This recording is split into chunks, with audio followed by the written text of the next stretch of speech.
vérité au cœur de l'information.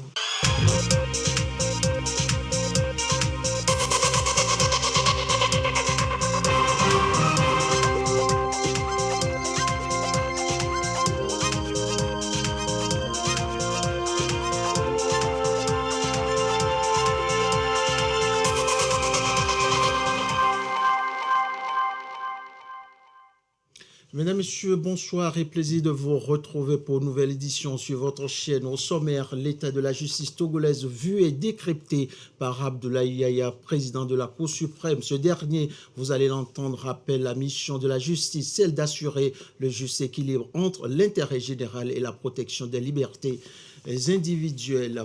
Vous suivrez également dans ce journal l'entretien enregistré avec le président de la FIDA, Gilbert Fossou-Humbo. Question à la une, la particularité du FIDA avec les agences onusiennes. Sujet insolite avec le célèbre bébé nu de la pochette de Nevermind devenu adulte. Il porte plainte. Son histoire et les avis qui vont avec, on les découvre ensemble en fin d'édition. Voilà pour le sommaire, bienvenue dans cette édition. Et nous ouvrons cette édition avec l'écho du 3e sommet de l'initiative Compact with Africa. L'Allemagne et ses partenaires africains de l'initiative Compact with Africa ont tenu ce jour à Berlin le 3e sommet, une rencontre destinée à faire le bilan mi-parcours de cette coopération. Le Togo a pris part à la rencontre virtuelle au nom du chef de l'État Faure Sozimna Gnassingbé. Le ministre togolais de l'économie et des finances Ali Yaya a plaidé pour un accompagnement plus accru du G20 aux pays africains. La rencontre a été présidée par la chancelière allemande Angela Merkel. Nous reviendrons plus en détail sur le sujet dans nos prochaines éditions. Sortie médiatique du président de la Cour suprême du Togo pour une analyse sur l'état des lieux de la justice togolaise. Dans un discours direct, Abdoulaye Yaya a dénoncé les pratiques des juges, greffiers et autres acteurs qui salissent l'image de la justice togolaise. Il a dans la foulée rappelé tout le monde à l'ordre. Le point avec Chazina Baga. C'est un état des lieux pas du tout élogieux que le président de la Cour suprême dresse de la justice togolaise. Le résultat, la somme de 8 mois d'observation, d'analyse et d'écoute, résumée ici en 3 mots. Au lieu que les gens aient confiance, au lieu que les gens s'en remettent à la justice, nous avons cru, plutôt observé que les gens en ont peur. Et bien entendu, on ne peut pas faire confiance à ce dont on a peur. Là, il y a une rupture de confiance. Le doute s'est insinué dans la tête des gens, des justiciables, vis-à-vis de l'institution. Deuxième aspect, donc le doute. Et lorsque vous avez l'effroi couplé au doute, tout simplement, le troisième aspect, le troisième caractère conséquent, c'est le discrédit. Tout simplement, les gens tournent dos mentalement à la justice. Comment en est-on arrivé là? Le patron des magistrats pointe du doigt la lenteur de l'appareil judiciaire qui croule sous le poids des dossiers, l'indélicatesse de certains juges et auxiliaires de justice à l'origine de l'insécurité judiciaire, surtout en matière foncière, et la non-rédaction du factum par les magistrats. Lorsqu'on prétend juger une affaire qui oppose plusieurs parties, mais qu'on le fait en catimini, il n'y a pas anguille sous roche, il y a baleine sur la roche. Il y a des jugements qui sont prononcés, mais qu'on ne trouve pas ça sur papier. Un autre dysfonctionnement. Et les magistrats sont nombreux dans cette attitude-là. On est pressé de vider quand on le veut, mais on ne donne pas le papier. Commence maintenant un autre marathon. Les parties concernées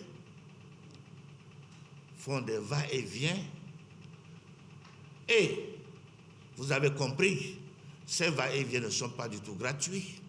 Depuis que les affaires foncières affluent à la justice, depuis qu'il y a pléthore de litiges fonciers, fabriqués d'ailleurs, il y a une propension dans la magistrature, les juges deviennent des propriétaires terriens.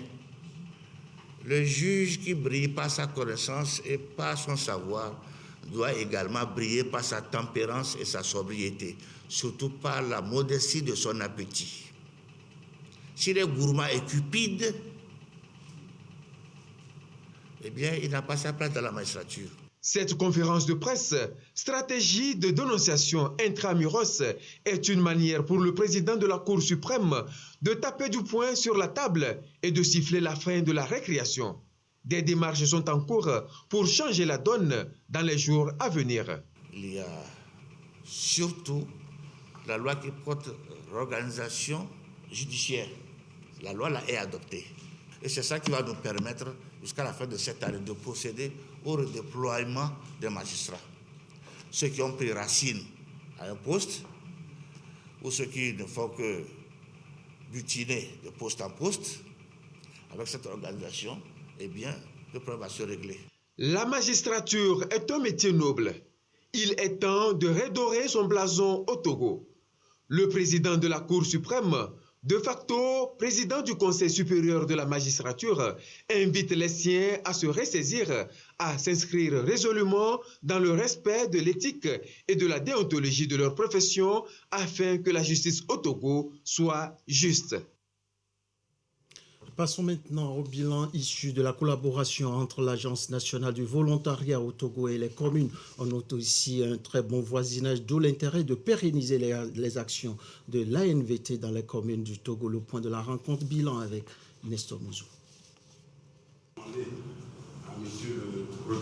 Placé sous le thème « Le volontariat au service de la consolidation de la décentralisation et du développement local », cette rencontre a permis à l'Agence nationale du volontariat au Togo, ANVT, de dresser avec les maires de la région de l'Akara le bilan des activités liées au partenariat qui existe depuis 2 ans entre cette agence et les communes. La ANVT qualifie ce bilan de satisfaisant. Le bilan est très satisfaisant. Nous avons pu mobiliser plus de 12 000 volontaires d'engagement citoyen dans les 117 communes.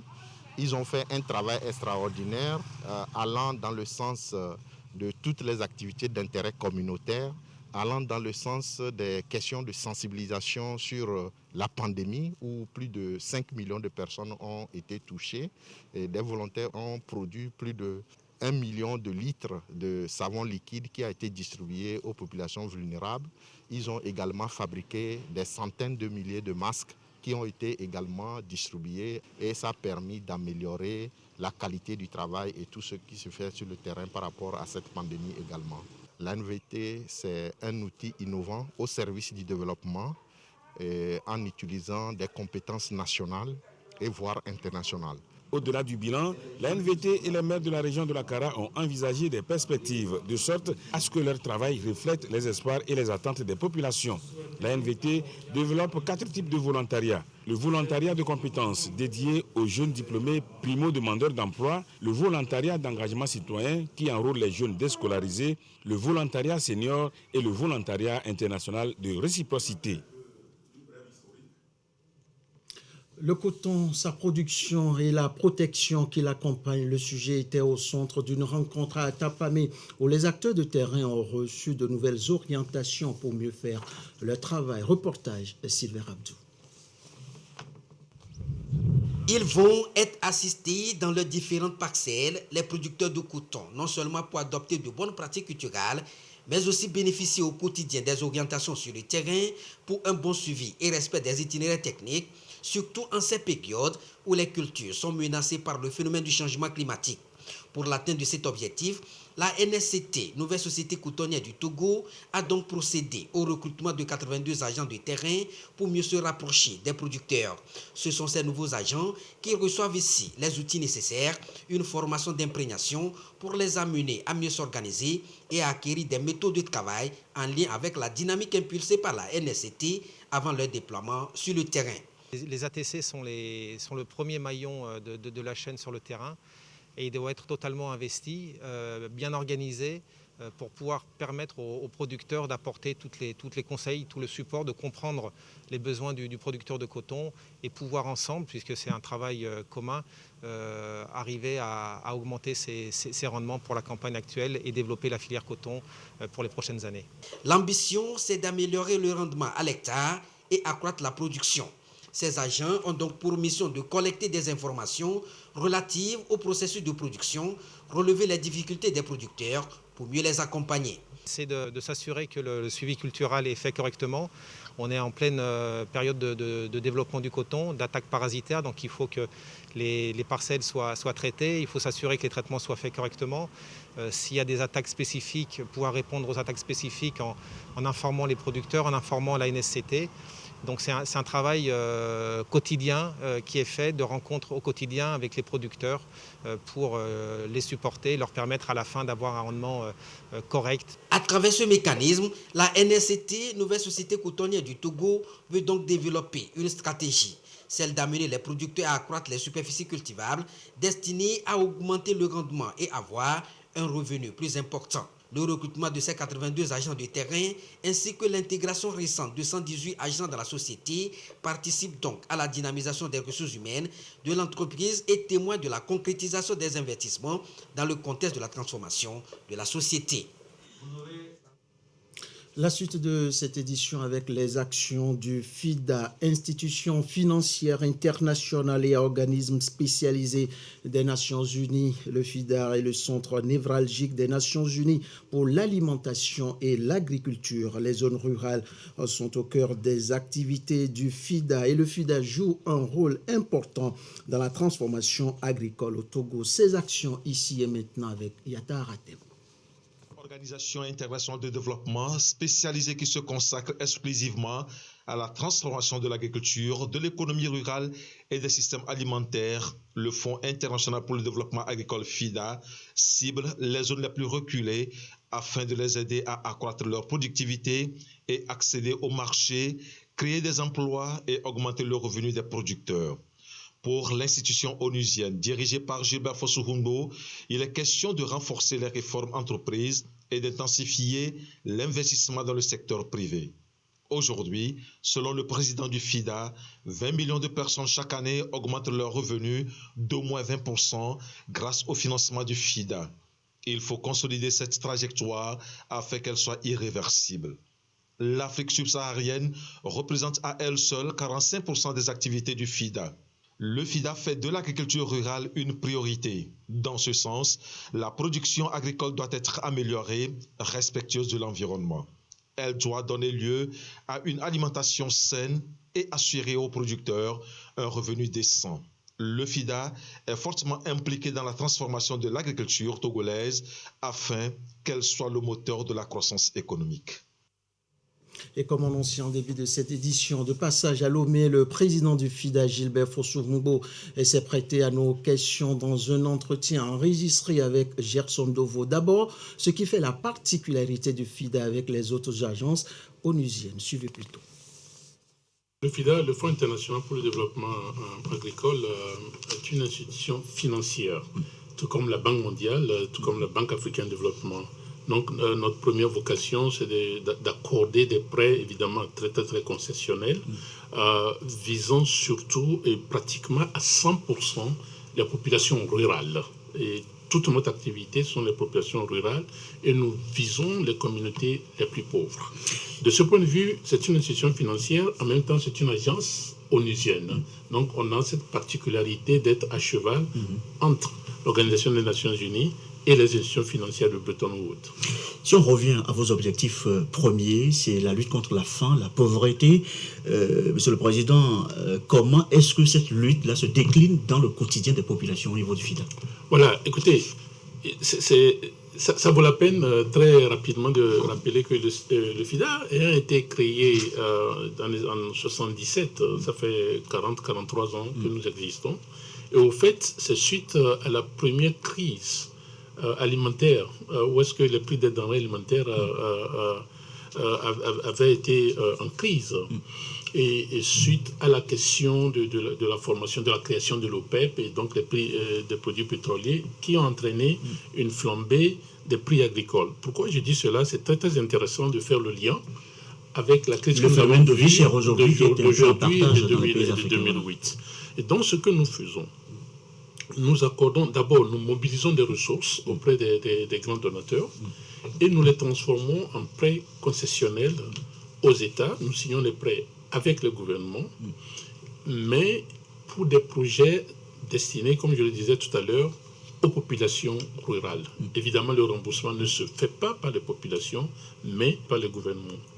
Et pour les pays à faible revenu, nous avons généralement 10 ans de période de grâce avant le remboursement. Et ensuite, ce sont des prêts qui peuvent s'étaler sur 30, 40 ans. Donc, c'est pratiquement in fine des dons. Mais avec la particularité que 10 ans plus tard, lorsque les États commencent à rembourser, aujourd'hui, avec $1 que nous mobilisons auprès des donateurs, nous pouvons le transformer jusqu'à $7 en prêt et en activité sur le terrain. On parle de phénomène plutôt de vie chère et c'est un partage dans les pays africains aujourd'hui. Au niveau du FIDA, à l'heure actuelle, en période Covid, qu'est-ce que vous menez comme action pour soulager les États africains? Non, écoutez, nous tous, malheureusement, nous avons vu ce phénomène de vie chère partout. Je dois d'abord préciser que ce n'est pas seulement en Afrique, et c'est vraiment à l'échelle planétaire. Évidemment, nos pays africains sont plus frappés et je suis très, très, très, très sensible, d'autant plus que la moitié de l'activité FIDA se passe en Afrique.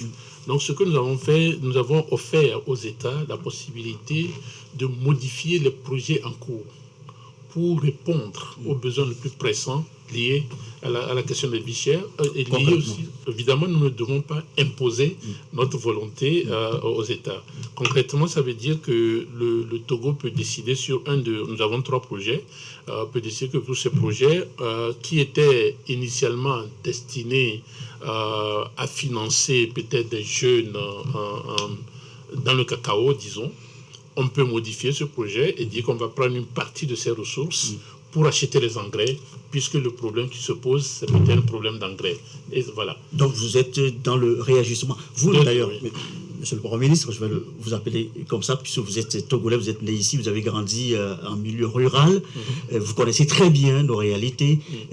Comment est-ce que le FIDA appuie aujourd'hui l'État togolais, justement sur ces projets jeunes, IFAD, un peu la filière agricole, pour que les jeunes aujourd'hui se retrouvent dans cette politique agricole? Non, écoutez, j'étais ici, j'ai eu la chance d'avoir été invité par le président de la République en 2018, lorsqu'on avait lancé le MIFA, et je donne un exemple. Donc aujourd'hui, un des projets du FIDA au Togo, c'est d'accompagner le MIFA, et donc qui sert à financer les jeunes entrepreneurs. Nous avons 3 activités principales, 3 projets, dont 2 qui étaient déjà en cours depuis quelques années, et le 3e qui vient de démarrer conjointement avec le Bénin. C'est un projet régional là-dessus. Et donc ce que nous faisons, et comme je le disais, les financements sont toujours destinés. Lorsque nous parlons du milieu agricole, ça c'est intéressant de le savoir. Pour nous, ce qui est très important, c'est que le financement est en milieu rural. Une fois que nous sommes dans la ruralité, on peut aussi financer des activités non agricoles. Par exemple, sur la création d'emplois, tant aussi longtemps que c'est de la création de l'emploi, des activités génératrices de revenus pour les paysans. C'est ça. Parce que vous savez, les 75% des pauvres au monde vivent dans les zones rurales. Donc, si nous arrivons à améliorer les conditions de vie de nos populations dans le monde rural, on aura fait un pas de géant dans la réalisation des ODD. Vous êtes togolais, aujourd'hui à la tête de FIDA, au passage pour Premier ministre. Est-ce que votre posture, ça pèse dans la balance pour le Togo? J'ose le croire, j'ose le croire. Et si vous posez la question peut-être à notre gouverneur, qui est le ministre de l'Agriculture, ou à la secrétaire d'État en charge du secteur informel et autres, avec qui nous interagissons, vous saurez. Vous parlez tout à l'heure des organismes internationaux. On vous a vu justement aux côtés des membres de AFIT, Association des fonctionnaires internationaux togolais. Comment est-ce que le lobbying se fait justement pour favoriser l'intégration, l'entrée des Togolais dans ces institutions internationales? Justement, j'ai tout fait pour participer à cette réunion sur l'invitation du ministre des Affaires étrangères, et avoir l'occasion aussi d'échanger avec mes collègues qui y étaient, parce que c'est essentiel. Et vous savez, et comme je dis, beaucoup s'intéressent au système et donc la compétition est très forte. Et vous savez, nous sommes obligés de fonctionner selon des règles, selon une transparence, alors là, à toute épreuve. Mais si on est méthodique, si on est organisé, et donc moi je voudrais surtout passer le message, et je profite justement pour passer le message, et souvent j'ai des postes qui sont disponibles, qui sont annoncés par le FIDA, et je ne suis pas sûr que mes collègues, que mes concitoyens sont toujours au courant pour tenter leur chance. Et donc ce que je me suis organisé, c'est que automatiquement nous avons travaillé avec le responsable de Republic of Togo.com, le site, où aussi il y a un lien qui permet automatiquement d'aller voir les postes disponibles au FIDA. Et moi, je voulais sincèrement encourager surtout les jeunes de régulièrement visiter notre site et de postuler. Et lorsqu'ils postulent, le ministère des Affaires étrangères, ils ont une cellule justement d'accompagnement de cette Togolais-là. Et donc, nous sommes en train de mettre en place ces mécanismes pour permettre d'augmenter. Nous n'avons pas assez de Togolais au niveau de la fonction internationale et c'est quelque chose qui me tient beaucoup à cœur. Je suis vraiment content que vous me posiez cette question. Et vous venez là de sur Gilbert Fossou-Humbo, président du FIDA, qui répondait aux questions de Gerson Dovo. Santé à présent avec la campagne de vaccination anti-Covid-19 qui se poursuit dans le Grand Lomé. On note de nos jours une prise de conscience, une mobilisation et une adhésion massive des candidats aux différentes doses de vaccins disponibles au Togo. Reportage Marie-Thérèse Nabé, des commentaires Clarisse Atiklé. Déjà à 7 heures, au centre médico-social du quartier des Étoiles, les candidats au vaccin anti-Covid-19 se mobilisent pour recevoir leur dose. Dans la masse, Yesugi Siloué, de nationalité ivoirienne. Il doit se faire cautionner avant de se faire vacciner. C'est sa première dose. Il se fait alors aider par Eninam, jeune femme togolaise venue elle aussi prendre sa deuxième dose de Pfizer. C'est votre pièce? Non, il vient de recevoir le code. Il a reçu le code. Oui. En avril, j'avais déjà reçu AstraZeneca. Compte tenu de la rupture, je n'avais pas pris la deuxième dose. Aujourd'hui, on m'a inoculé le vaccin Pfizer pour compléter la première dose d'AstraZeneca que j'avais reçue. Je ne suis pas togolais, donc je n'ai pas de pièce d'identité togolaise. Donc il fallait que je me fasse cautionner par quelqu'un de la nationalité togolaise. Et la dame s'est proposée gentiment de le faire. Et au finish, j'ai pu recevoir la première dose. Kodjovi, la trentaine, est également venue dans ce centre pour se faire inoculer le vaccin Pfizer, deuxième dose, qui vient compléter sa première dose d'AstraZeneca qu'il avait reçue au mois de février. Je viens de prendre la dose Pfizer. J'avais pris AstraZeneca depuis le 11 février. On a traîné un peu. Maintenant, on nous a dit qu'on peut remplacer avec Pfizer. Aller à l'immunité collective, c'est ce qui est envisagé avec la vaccination d'un grand nombre de populations. À chacun de prendre conscience de la situation.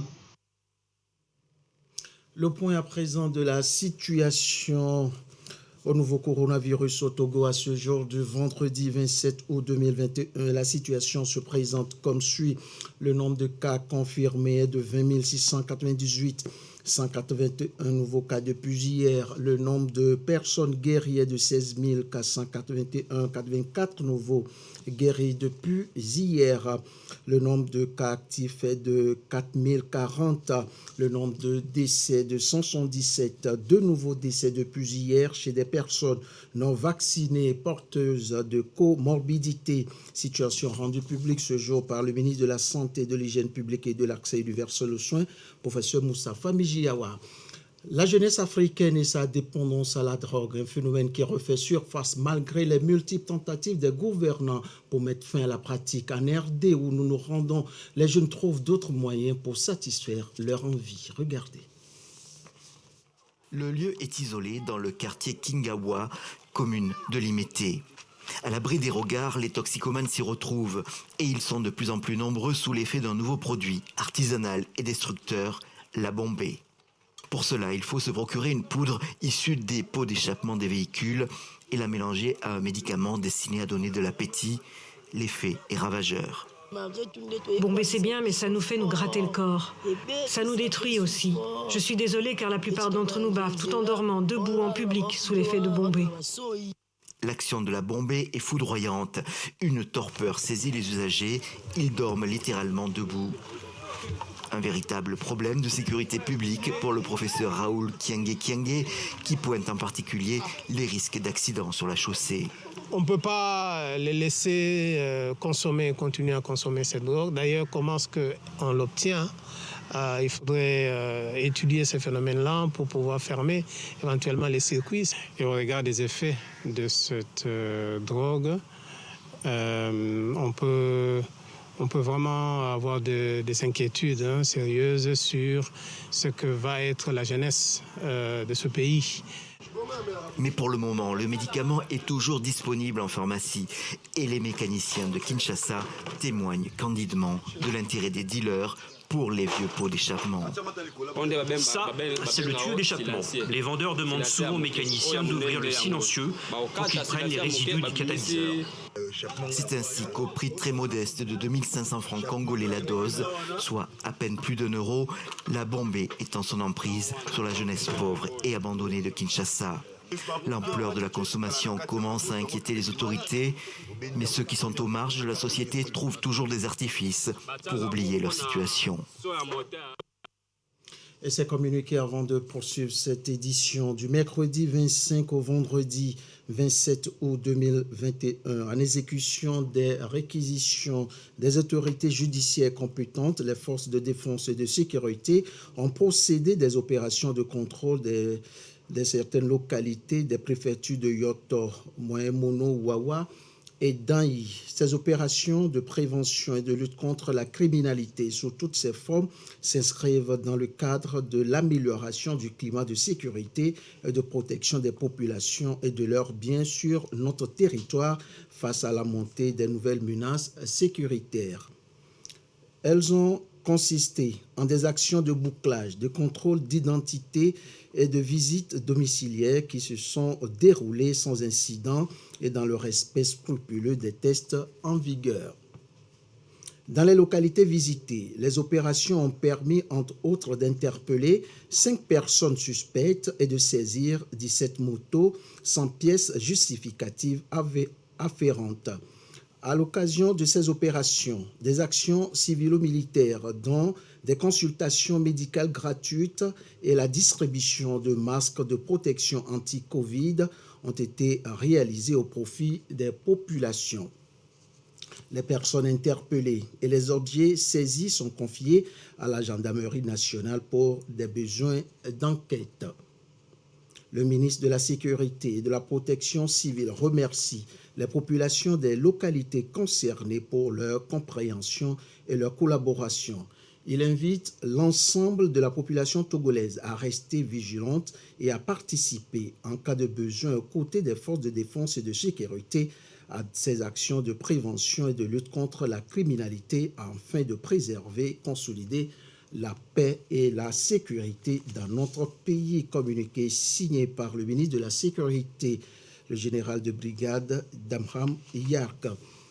Et ce communiqué également, les candidats dont les noms peuvent être consultés dans le quotidien national Togo Press sont déclarés admissibles au concours d'entrée dans les classes de 6e et de 2e au collège militaire Eyadéman de Tichao, session 2021, et qui a eu lieu le mercredi 11 août 2021.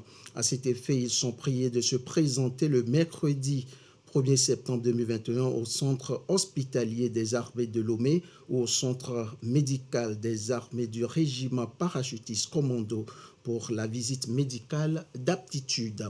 Les listes des candidats admissibles seront publiées sur le site du ministère des Armées www.défense.gouv.tg et dans le quotidien Togo Press. Tout candidat absent sera considéré comme démissionnaire. Retour au Togo et nous y sommes déjà et venons-en maintenant à ce bébé célèbre nu au fond d'une piscine et en face un billet de $1 qui aurait servi à la couverture de la pochette de l'album Nevermind. Ce bébé aujourd'hui adulte, la trentaine, porte plainte. C'est l'histoire de Spencer Elden. Regardez. Voici le visage adulte du bébé de Nirvana 30 ans après le cliché devenu culte. Spencer Elden accuse le groupe de l'avoir exploité sexuellement. C'est perturbant de savoir que des millions de gens ont vu mon pénis quand j'étais bébé. Un jour, j'étais à un match de baseball. Waouh, je me suis dit, tous ces gens ont déjà vu mon pénis dans la foule. Il y a 30 ans, tout se joue autour de cette piscine et une séance de photos pour le nouvel album de Nirvana. Pour $200, les parents de Spencer Elden viennent avec le nouveau-né. Ils sont amis du photographe et ne signent aucun contrat. Le cliché du bébé avec $1 accroché à un hameçon entre dans la légende. Une photo qui, pour le groupe, dénonce le capitalisme. Pour l'avocat de Spencer Elden, il y a pornographie. Le groupe a voulu mettre en scène Spencer Elden comme un travailleur du sexe. Mais peu de chances qu'au regard de la loi américaine, la plainte aboutisse. Il n'y a dans cette photo aucun acte sexuel. Ce n'est pas parce qu'on voit un enfant nu qu'il y a automatiquement de la pornographie infantile. Alors Spencer Elden veut-il avant tout de l'argent? Il réclame $2 500 000 de dédommagement. Veut-il aussi une forme de reconnaissance? Pendant des années, il a reproduit le cliché à différents âges. La photo, elle, est déjà entrée dans les collections d'art moderne du musée de New York. Et ce communiqué avant de refermer cette édition, le directeur général de la communauté électrique du Bénin porte à la connaissance du public, en particulier des populations riveraines du fleuve Mono, qu'en raison de la bonne pluviométrie, en remplissage précoce du réservoir de Nangbeto est imminent. Ainsi, l'évacuation des crues à partir du barrage entraînera la montée du niveau des eaux dans le fleuve en aval. Pour éviter tout risque d'accident, il est demandé aux populations concernées de redoubler de vigilance dans leurs activités, à savoir traversée du fleuve, navigation sur le fleuve, extraction de sable, pêche, élevage et activités champêtres. Le directeur général de la CEB vous remercie pour votre compréhension. Et puis, vous suivrez ce soir à 21h l'émission Au cœur de la nation spéciale Covid-19. Anita Atigakou et ses invités reviennent sur les causes de la flambée des taux de contamination et surtout l'importance de la vaccination. Ainsi se referme cette édition. Merci à vous qui l'avez suivi. Merci à toute l'équipe de la réalisation. À très vite pour toujours vous servir avec le même plaisir et la même envie.